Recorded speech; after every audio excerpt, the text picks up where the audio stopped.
Hey guys, welcome back. A few weeks ago, I showed you how to make fresh pumpkin puree from a whole pumpkin. And if you're wondering what to do with it, you have to make this recipe. This is pumpkin chocolate chip bread pudding. And when I tell you it was delicious, it definitely was. I think this only lasted about not even 24 hours in my house, if that just goes to show how delicious it was. So you definitely don't have to use homemade pumpkin puree, obviously. You can use store-bought canned, but if you are wanting to make it homemade, then I have a video on that. It's really easy and straightforward, and if you have pumpkins in your house that are not carved or sitting on your porch, just putting that out there, if they're still eatable looking, you can turn that into pumpkin puree and save them from going to the landfill. Okay? Just putting that out there. Please do not make pumpkin puree from an already carved pumpkin that's been sitting outside or is starting to mold. Don't do it, please. In all seriousness, though, if you're craving pumpkin spice flavor, I mean, like, really, who isn't at this time of the year? You need to make this bread pudding.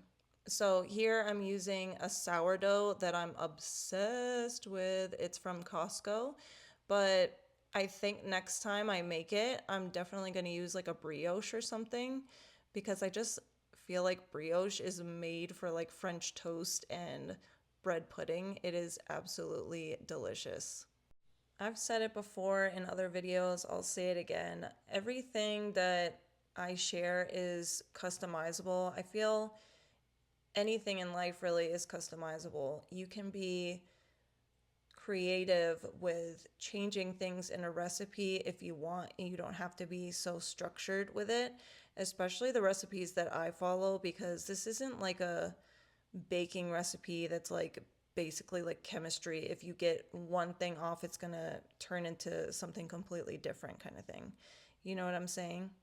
I feel with bread pudding, as long as you get that consistency right, that it's not too dry, not too wet, you can really change out the liquid ingredients or the bread. I mean, the bread is bread. So, yeah, bread you can change up. Like I was saying, this is sourdough, but definitely do brioche because I feel like the consistency of that bread is just so fluffy, and you can buy a whole loaf that isn't already sliced and just make really big chunks out of it. That sounds gross, but I feel like that fluffiness will really come through in the final product rather than this, because this was, regularly sliced bread, and I would have liked it to be a little bit more airy and fluffy in the end. So definitely try out some brioche. I mean, I definitely wish I would have done brioche that time. I wonder how many times I've said brioche in this video.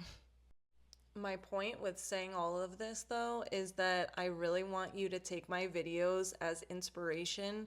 Like I've said before, everything can be changed and just taken as an example, and you put your own spin on it. If you don't want to do pumpkin spice, well, you probably wouldn't have clicked on this video.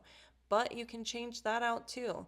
I've done for years now a bread pudding that's using coconut milk and also putting those same chocolate chips in it, and it's really good. So everything can be changed, and you just have to have a little imagination and be willing to do a trial and error if it turns out really nasty.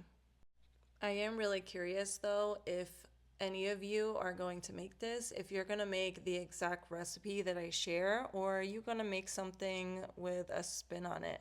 Because if you do, let me know down in the comments, because I'm really curious what kind of things have inspired you and what kind of things you would change from what I share. One thing I would have changed from this recipe though, and mind you, this is the first time that I've ever made this specific flavor, and it turned out really good, but other than changing the bread to brioche, I would have not mushed it down so much. I honestly don't know why I did that.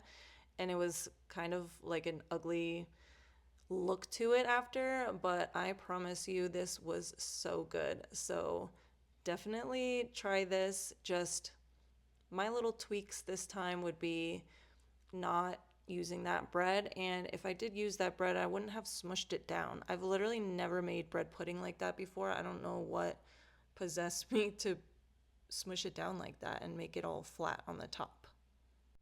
So this voiceover turned into like my notes on what I would change and what I didn't like about what I did with the recipe.